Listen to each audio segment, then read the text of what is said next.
هنرپیشه تئاتر و سینمای توجک دستپروری گیتیس دانشکده دولتی صنعت تئاتر شهر مسکو هنرمند شایسته تاجیکستان محمد حکیم مازویروف روز 6 ینور سال 2023 در سن 88 وفات کرده است. در این باره در سامانش با نشر همدردی به نزدیکان هنرپیشه گیتیس خبر داد. بنا به اطلاع نشر شده دستپرور این مکتب عالی معتبر صنعت تئاتر رو که بیشتر با اجرای نقش اساسگذار دولت شوروی ولادیمیر ایلیچ لنین شهرت داشت، در زادگاهش دهه شجاند ولایت مختار کوهستان بدخشان در شرق تاجیکستان به خاک سپردند.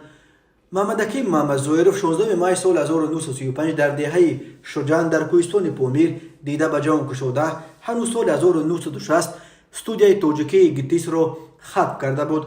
او سالهای زیاد در صحنه‌های تئاتر موسیقی و دراموی به نام پوشکین شهر لنین‌آباد و تئاتر اکادمی به نام لوتی هنرنمایی کرده است.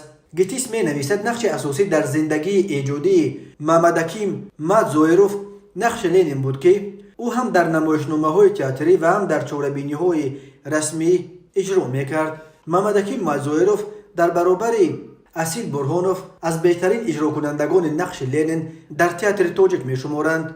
او همراه با تئاتر لوتی قریب به همه کشورهای شوروی سابق سفرهای هنری کرده. سال 1968 با این تئاتر به افغانستان نیز سفر هنری داشت.